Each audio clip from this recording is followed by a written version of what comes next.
How do I love thee? Let me count the ways. I love thee to the depth and breadth and height my soul can reach, where feeling out of sight for the ends of being an ideal grace. I love thee to the level of every day's most quiet need, by sun and candlelight. I love thee freely as men strive for right. I love thee purely as they turn from praise. I love thee with the passion put to use in my old griefs and with my childhood's faith. I love thee with a love I seem to lose with my lost saints. I love thee with the breath, smiles, tears of all my life. And if God choose, I shall but love thee better after death. Friends, does that title remind you of a song? I think there is a song by that name. I long for the touch of your hand. I'm not going to sing it for you, because not very long ago, I called up a friend of mine on his birthday, and I thought that I would surprise him. And so when he answered, I began singing "Happy Birthday to You," and on and on and on. And lo and behold, when I finished singing, the voice at the other end said, "I'm afraid you have the wrong party." And I said, "I'm very sorry." And he said, "It's all right, you sure do need the practice." You know, my angel has been hanging around me so long with my poor singing that they no longer allow him in the choir of angels.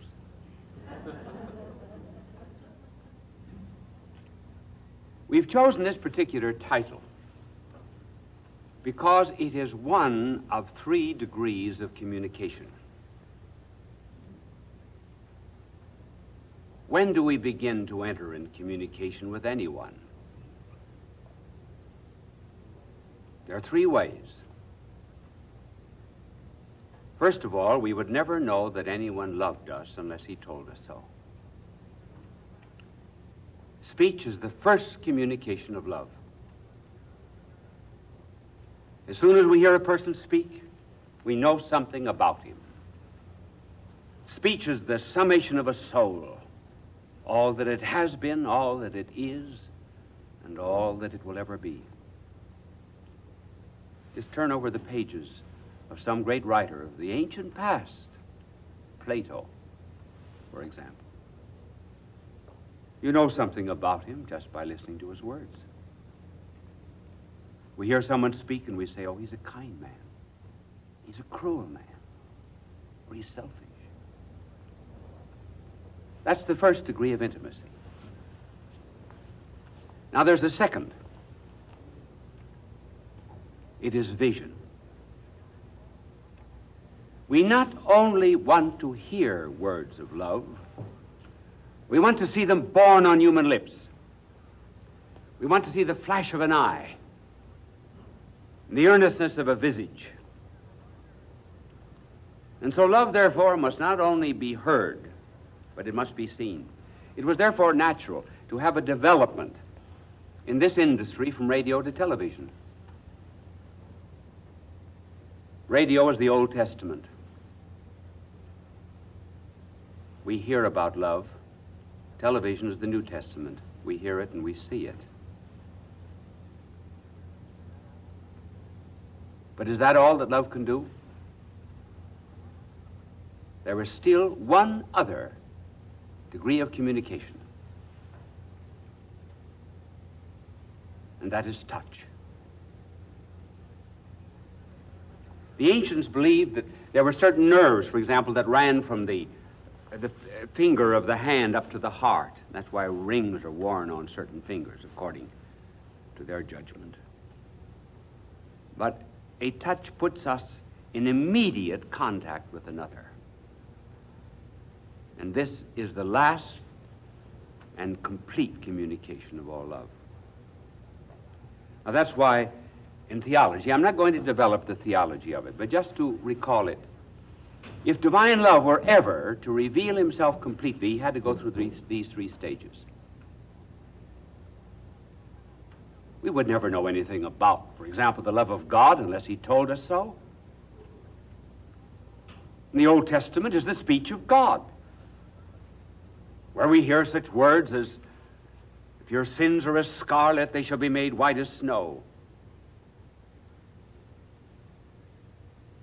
If they are as red as crimson, they shall be made white as wool. But that was not enough. If man was completely to understand love, love had to become enfleshed, incarnate. And that happened. God was seen in 1,000 different attitudes of love.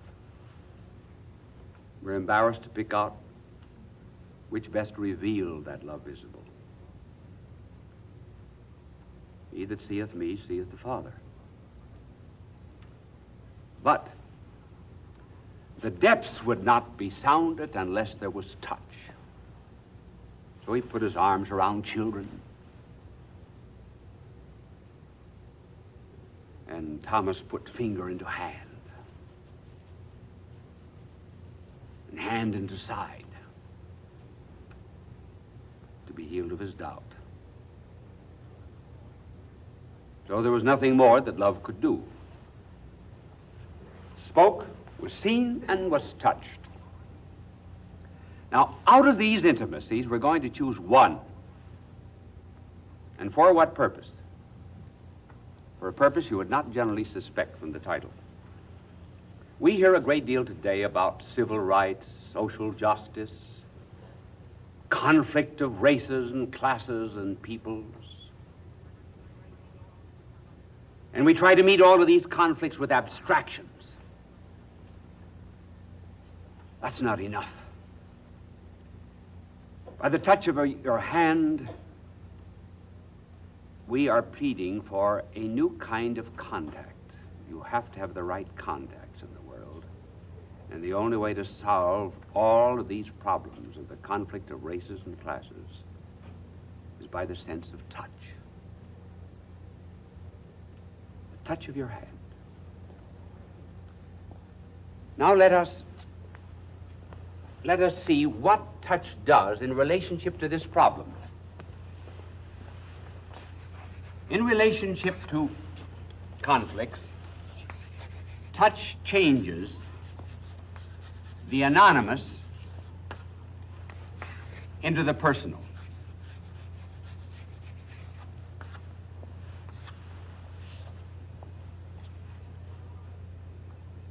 So long as we stay away from people, we can call them a they. In other words, it means very little to them. We ask, for example, what do the Negroes want? What do the Jews want? What do the Catholics want? What do the Muslims want? We group them. They're anonymous, and we put ourselves almost in the position of being the dispensers of all privileges. It's easy to hate people in groups. How often, for example, when women are out shopping and there's a bargain counter and they rush toward one another, toward the bargain counter, and elbowing and pushing until you recognize that the one you pushed was your best friend or a next-door neighbor. And how the expression completely changes. Oh, happy to see you. What did touch do? It changed that person from being someone of a group into a person.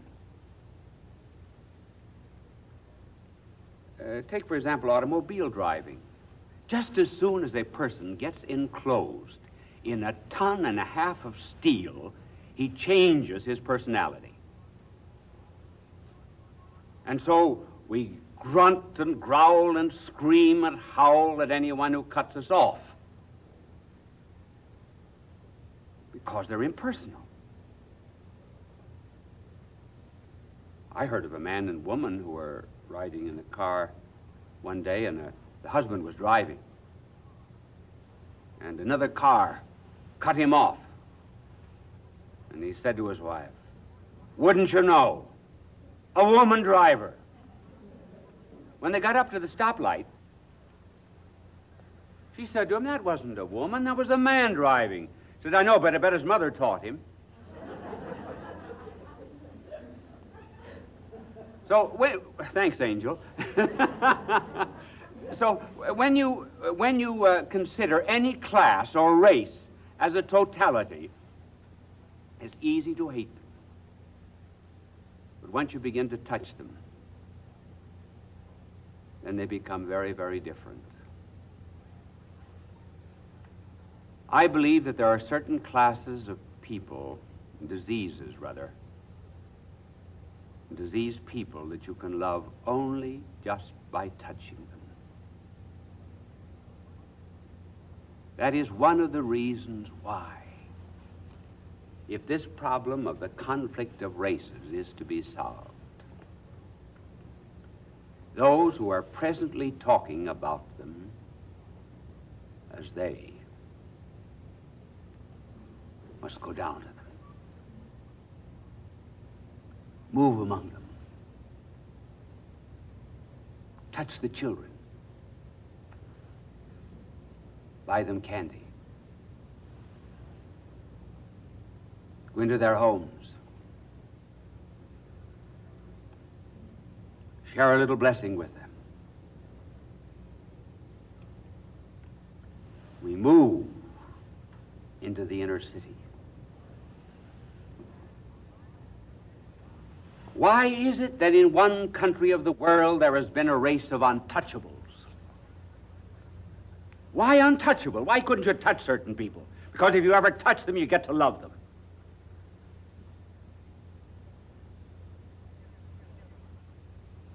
We never find people unlovable once we really get very close to them.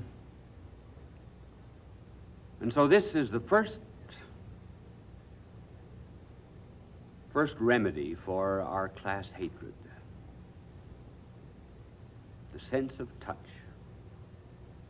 of going down to them, being with them,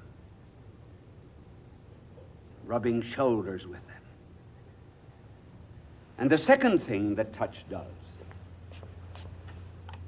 I don't know, maybe I should have told you all the things that did it first and then go through them, but this gives the angel a chance to function and to fulfill all the rules and ordinances of Angel Union 68532.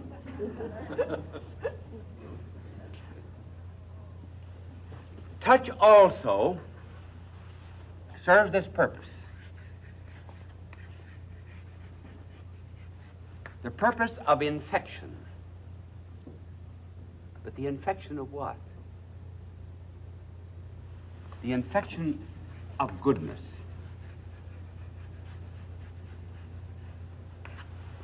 Yes, I know there's such a thing as the infection of evil. So certain diseases are quarantined. We have to stay away from certain plagues and infections. But when we touch people, there can also be the contagion of goodness. There will be something good that will go out to us, from us, and there'll be something good that will come from them. Goodness works both ways. It's a kind of exchange. Remember the story of the woman who, in a great crowd that was pressing about our Lord, said within herself,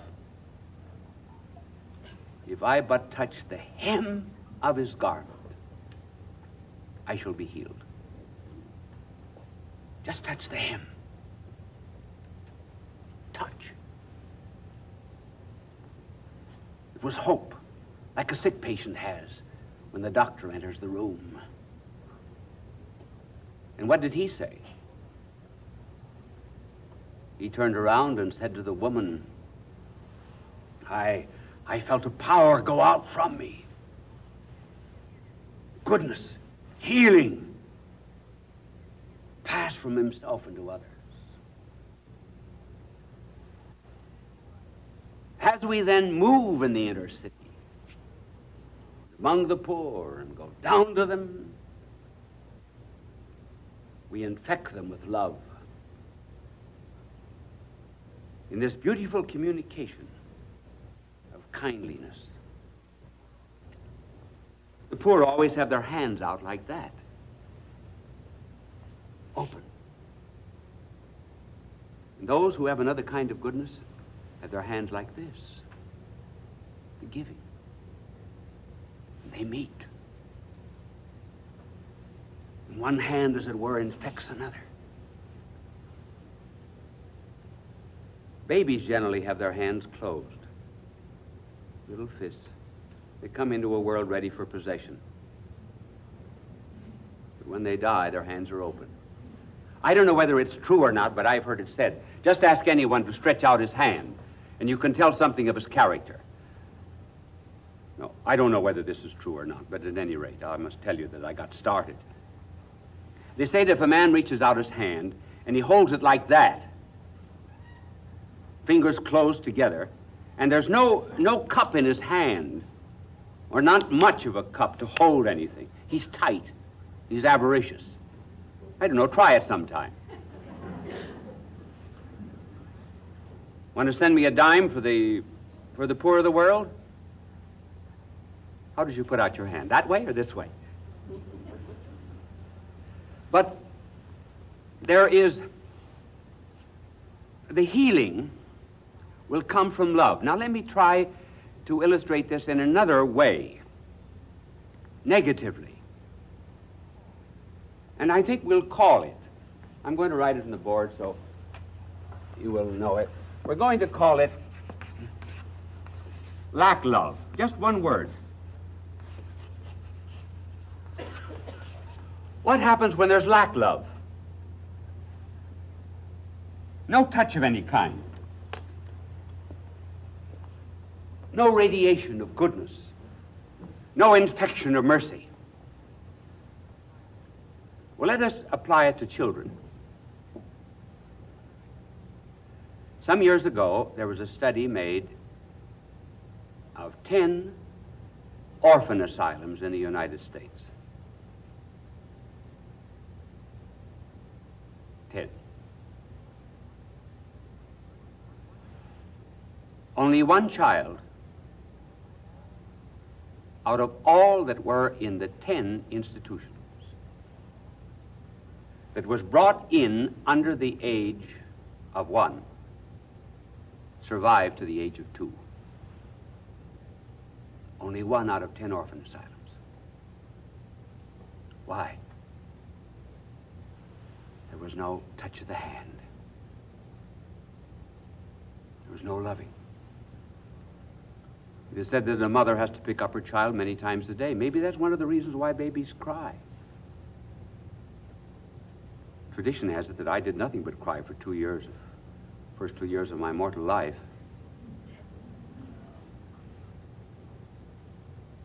But in another test of lack love, and this test was made in New York City. Children were grouped into 2 different classes. One was called the nursery. The other was called the foundling. Now, let not the words be associated with any particular thing. These were just nomenclatures. In the nursery, all of the children were cared for by the mothers. In the foundling, there was only 1 nurse for every 10 to 12 children. So that in the nursery there was mother care and love. In the foundling there was very little of it. At the end of 2 years, the doctors reported that the children in the foundling could neither walk nor eat by themselves. And one doctor described them as apathetic idiots. At the end of 5 years, all of the children in the nursery were alive, and 39% of the foundlings died.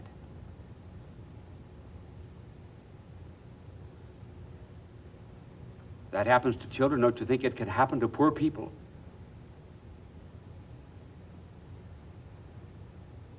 Where there's lack love? There was a test made on monkeys, in which young monkeys that were born were divided into two classes. And one little group of little monkeys had nobody to care for them at all. And the other group of monkeys were given a mechanical mother monkey. And this mechanical mother monkey was electrically heated. And when a monkey would jump up in its arms, the arms would mechanically move and embrace the little one. What happened? All of the little monkeys that had this mechanical mother and were warmed by its seeming affection became normal monkeys. But those other monkeys, I wish we had Bert Lauer here to say it, became the craziest of all monkeys.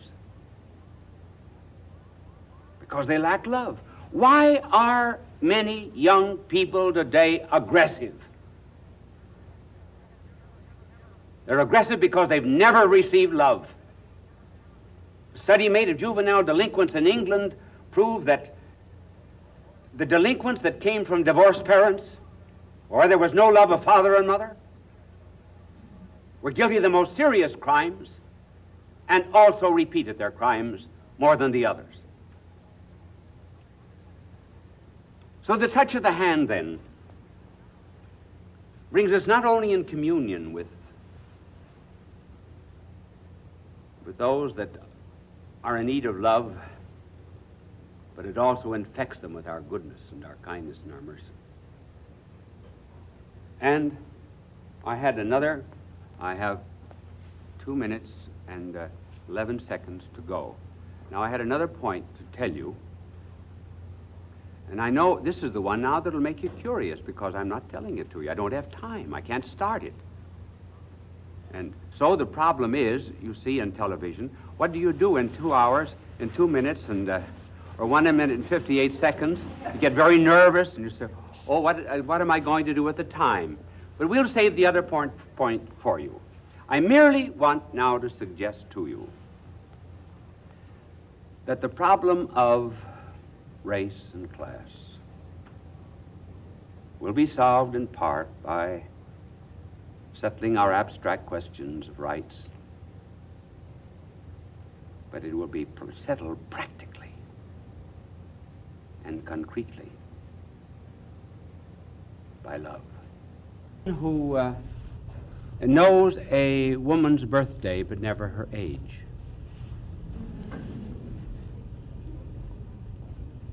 We have chosen the subject as an approach to politeness, to courtesy, to decorum. Politeness is passing out of the world, and very much so. Do you know one thing that I notice very much in going around is how few children are ever taught to shake hands. And if you reach out your hand, the mother will say, put out your hand. And then they put out the hand awkwardly. And it used to be the gentleman took off hats in the presence of ladies and stood up and gave a seat in the streetcar. Last week in the New York subway, a gentleman got up and gave a seat to the lady, and she fainted. But just as she was fainting, she said thanks, and then he fainted at hearing thanks.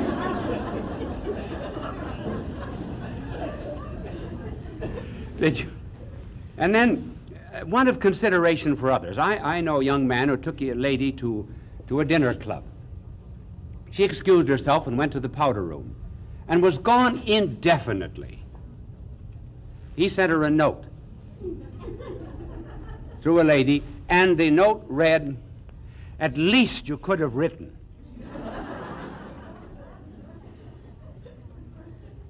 Do you know how the word polite ever came into our language?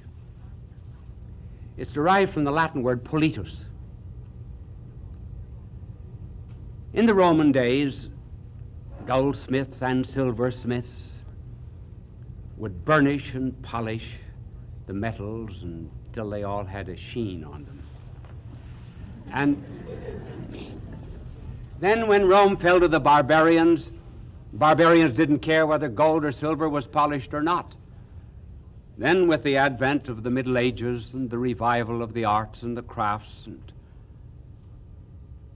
the goldsmiths and silversmiths continued to put polish on the metals, and finally, in about the 18th century, it began to be synonymous for elegant, and in our days, courteous. That's the meaning of it.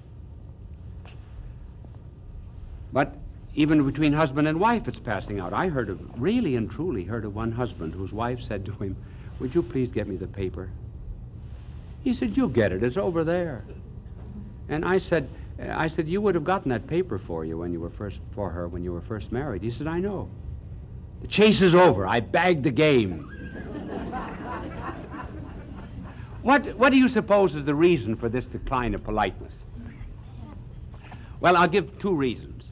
I think one is technology. That's curious, isn't it? What is technology? Well, technology has made us very conscious of functions. For example, an automobile has parts. It has a carburetor, it has a piston, has an engine, has brakes, and so forth. And all of these are replaceable. You can get rid of an old battery and put in a new one. And technology has affected men and women. And in business, we are all replaceable. So when we begin to be considered just as parts, we're no longer sacred. We're just individuals, not persons. Every individual is replaceable. For example, when you buy oranges, you say, "I don't like that orange, give me this one." I got some ink on my hands, see? Excuse me. Give me this one, but you can't replace persons that way. No one can replace a mother or a father. An individual belongs to a species. A person belongs to God. In the animal order, individuals perish in order that the species may survive. But in the human order, every single person is a bearer of a divine image and therefore is precious. The promiscuity of today is another evidence of the influence of technology. When one speaks so much about sex, there's no concern actually for a person. When sex is the prime concern, it's well to remember that sex is replaceable. Love is not. So with this degeneration into the mechanical order, we've lost some of the courtesies of life. And then there's another reason, too. And that is our exaggerated self-image. Who is the one who said, "I am the greatest"? Whoever he was, he had feet of clay. Well, you got that, didn't you? I'll explain it after the telecast. And Jean-Jacques Rousseau, for example, said, "I believe that of all men who have ever lived, I am the humblest." Now, animals have that self-image, except theirs is a body image of greatness. A boa constrictor will eat different things at different periods of its growth. A young boa constrictor will eat baby chicks, then rabbits, then pigs. You see, it has a consciousness of its body image. And as the ego image becomes great, we have disdain for others. I think I explained once in the telecast some years ago about the peck order in chickens. Did you know that? You know very well, don't you? You've seen chickens in a barnyard pecking one another. Do you know that they have a hierarchy?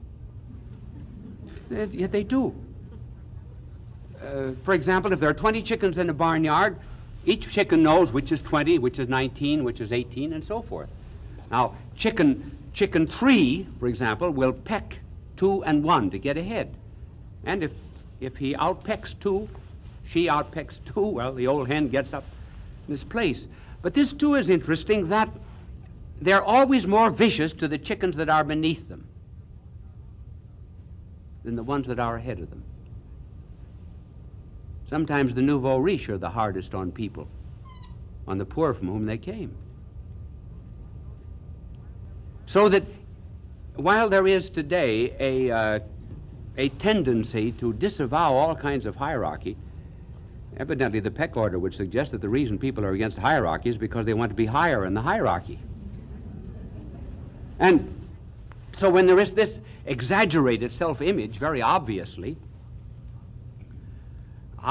people who are inferior from the point of view of social society or rank or education are going to be frowned upon and disdained.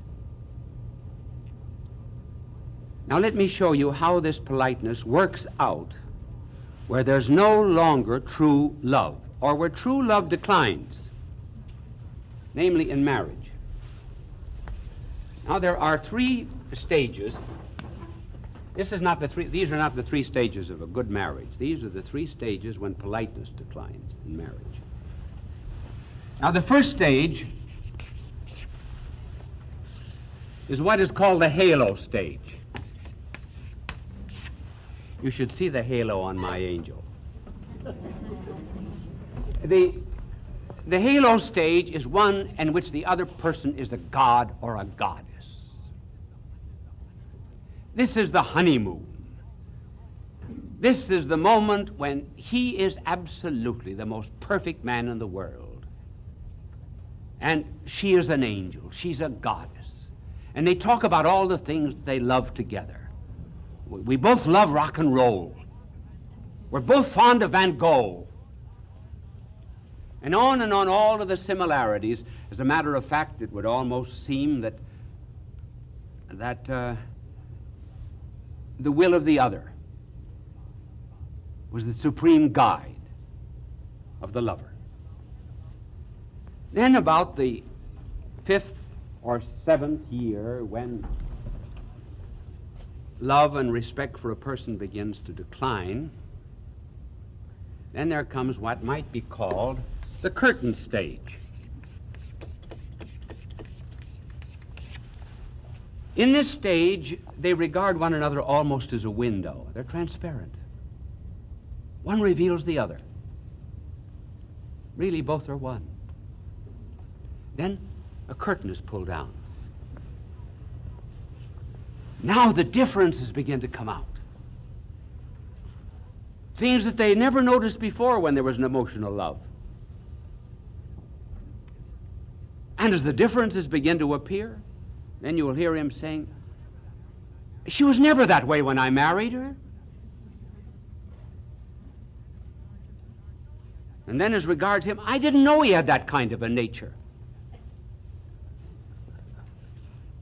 And there begins to be what is called incompatibility. There's no incompatibility. Incompatibility is an emotion. There's actually a misunderstanding. As Ogden Nash said, he said, she doesn't like his income and he doesn't like her compatibility.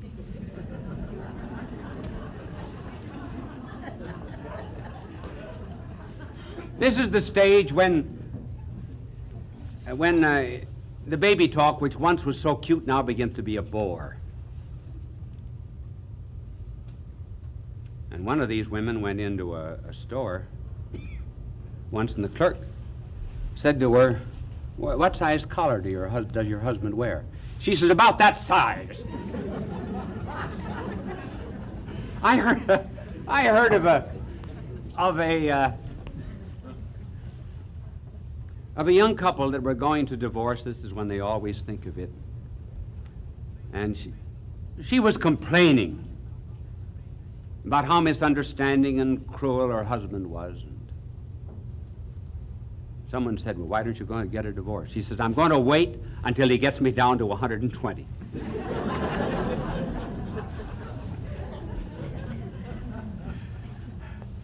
And I heard of oh no, I won't tell that. Say what, you set the clock up straight, the 12 is over this way, and I can't see how many more minutes are. That's right, because I'm judging my time this way. Thank you. That's one of the things that causes divorces. Crooked clocks. Well, the next, I get so nervous. The next stage is what might be called the towel stage. Yes, I got to tell you something about the curtain stage I forgot. Did you ever hear curtain lectures? You did, sure. Do you know how that word originated? In the old days, they always had curtains hanging from beds. Today we have a curtain that high, but then they used to be all the way down. Well, the wife would wait until the husband got into bed and just about to fall asleep, then she'd open the curtain, scold him, and give him a lecture. That's the curtain lecture. That's the second stage. And the third stage is the towel stage. This is when the towels are marked his and hers. That's the end. They once were happy to use the same handkerchief. Now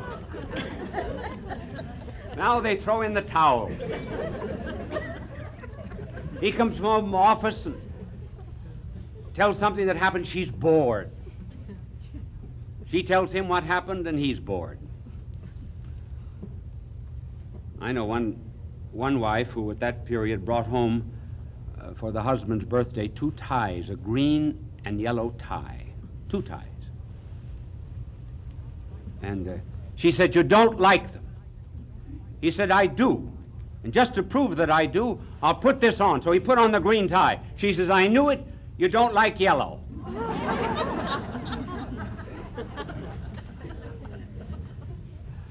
Well, this is what happens when love disappears.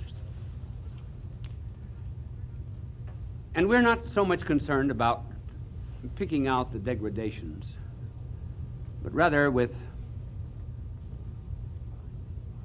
how to revive it and how to restore politeness. And here we're not going to give any rules of courtesy, but just 2 recommendations. One way to restore politeness is through listening. Listening. Psychiatrists learn to listen. $65 an hour, but they listen.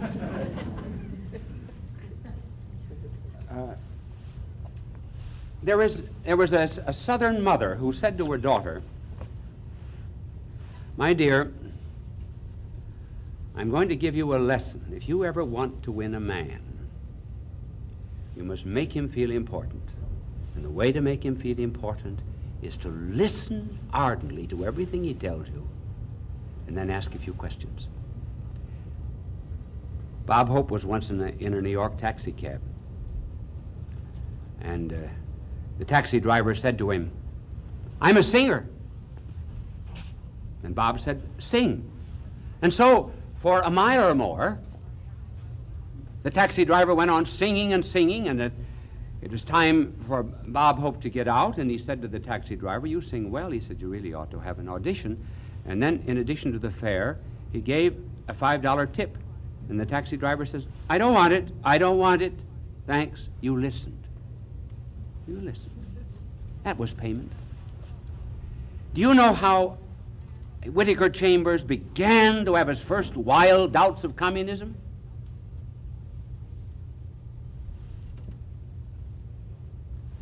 by looking at his daughter in the crib, and his attention fastened on her little ear.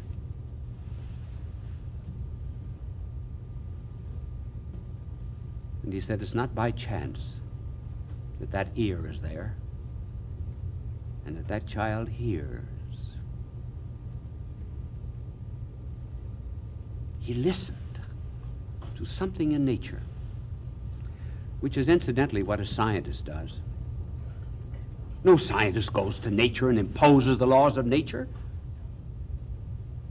He sits obediently, passively, kindly before nature, and listens to the laws, and thus he learns. Incidentally, our prayer should not always be talking. Suppose we went into a doctor's office and said, Doctor, I've got a pain here and a pain here and a pain here, and then walked out. That's what some people do when they pray. Scripture says, speak, Lord, thy servant heareth. It doesn't say, listen, Lord, thy servant speaketh. So the first way to develop courtesy and refinement is to listen to people, to be interested in them. When you meet a person, that person is the only person in the world, at least for that second. Then the second way to cultivate courtesy is just the opposite of listening. It is by speech. Speech.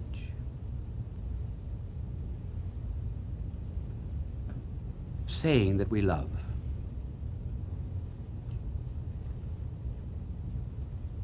Every woman wants to be needed. Dr. Paul Tournier, the Swiss psychiatrist, says that he had been the husband, the provider, the economist, the physician, the psychiatrist of his wife.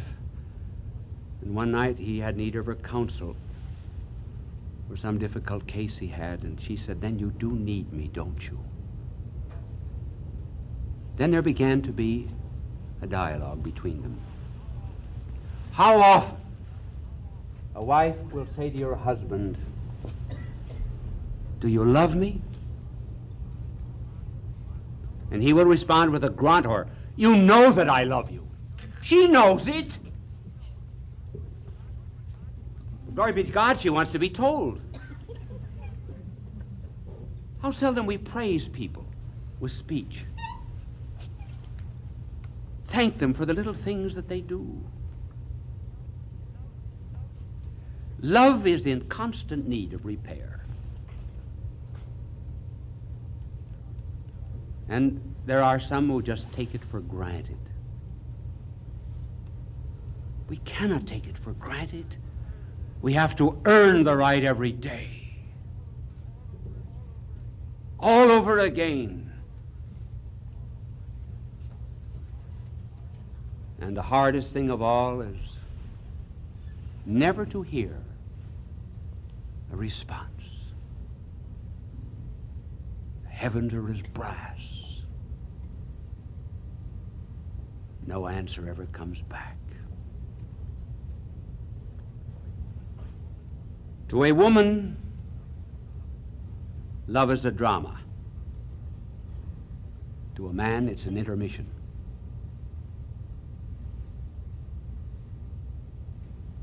And if he is to save a marriage, it has to be a drama. And he has to work at it. An old Vermont farmer was one day seated on his back porch, and he said to his wife, he said, Ella, I don't believe that in the last 30 years I've ever told you once that I love you. So this is why courtesies disappear. And it's interesting, is it not, that politeness passes out of the world at the same time decoration and architecture passes away. You just walk along Park Avenue here. What do you see? Cracker boxes, steel and glass, that's all. There's not a symbol, there's not a myth, there's not a telltale of another world, such as you'll see in the great cathedrals with gargoyles, angels, and various animals and things of the created world. symbolizing something else. Believe me, when we lose the sacramental character of the universe, namely matter tells us about something else, we also lose a sense of politeness and refinement and delicacy.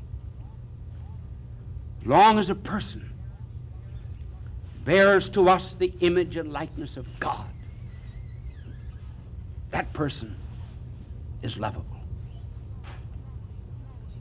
We only can only suspect the worst in other people, but we know the worst about ourselves. We know it only too well. And if we can only suspect and guess at the worst in others,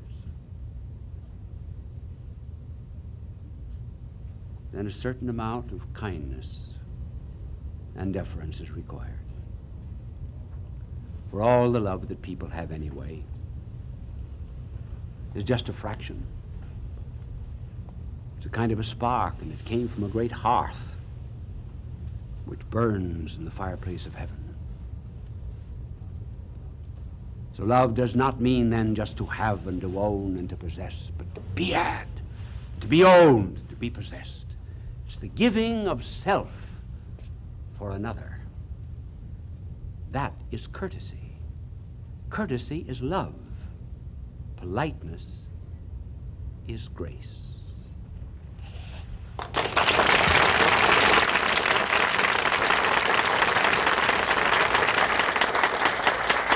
Bishop Sheen will return in a moment.